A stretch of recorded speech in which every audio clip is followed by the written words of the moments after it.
नमस्कार.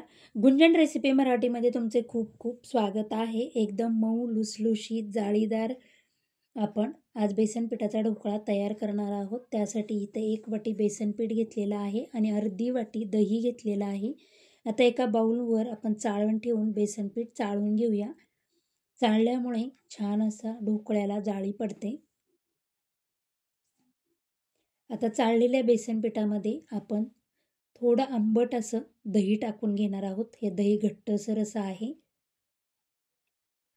आंबट दही असलं की ढोकळा छान होतो. आता त्यामध्ये पाव वाटी पाणी टाकून आपण काही साहित्य टाकून घेणार आहोत. साहित्यांमध्ये 1 चमचा साखर, पाव चमचा हळद,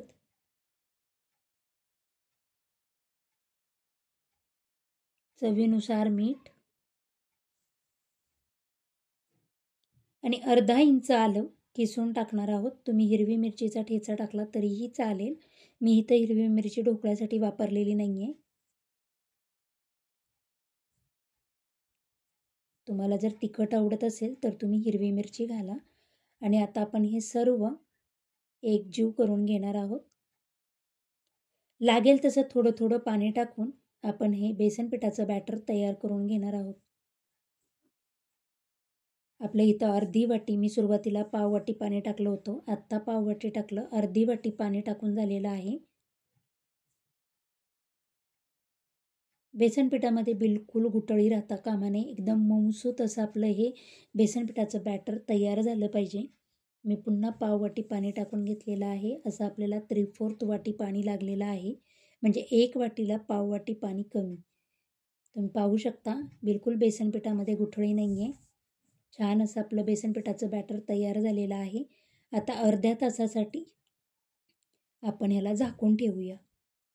अर्ध्या तासानंतर मी इथं टीन घेतलेला आहे. त्या टीनला मी सर्व बाजूनी व्यवस्थित असं तेल लावून घेणार आहे.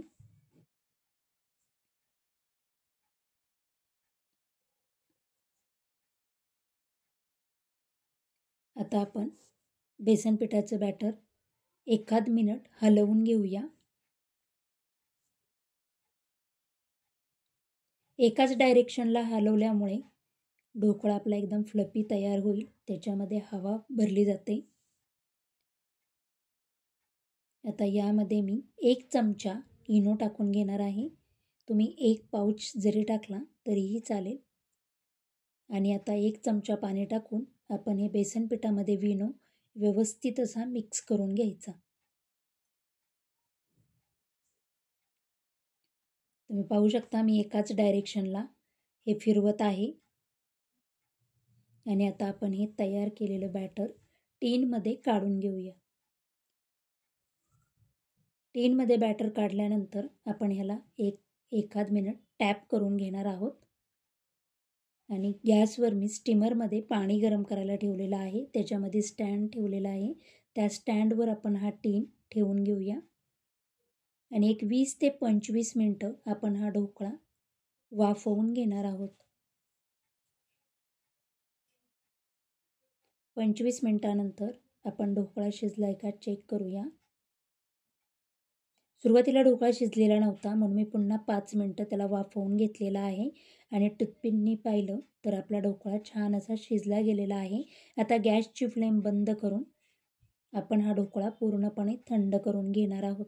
आपला ढोकळा थंड होत आहे तोपर्यंत आपण तडका तयार करून घेऊया. त्यासाठी गॅसवर एक तडका पॅन ठेवून त्यामध्ये 2 ते 3 चमचे तेल टाकून घेणार आहोत.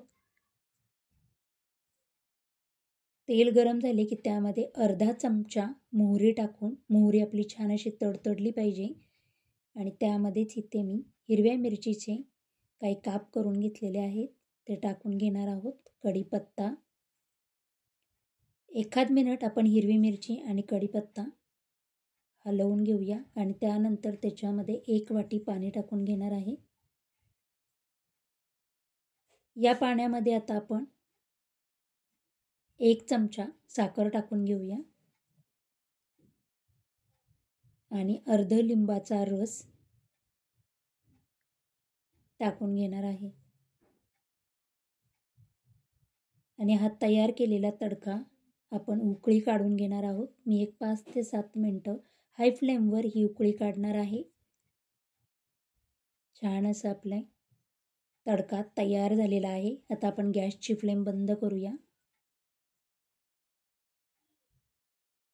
आणि हा तडका आपण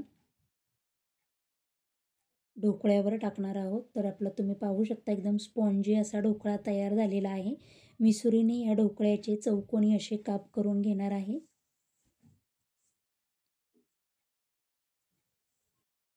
आपल्या ढोकळ्याचे काप झाले की आपण ह्याच्यावर तडका टाकून घेऊया आणि बारीक कट केलेली कोथिंबीर टाकून घेणार आहे. तुम्हाला जर माझे व्हिडिओ आवडत असतील तर प्लीज लाईक, शेअर, सबस्क्राईब करा. आपला खमंग असा बेसन पिठाचा ढोकळा तयार झालेला आहे. एकदम मऊ लुसलुशीत असा.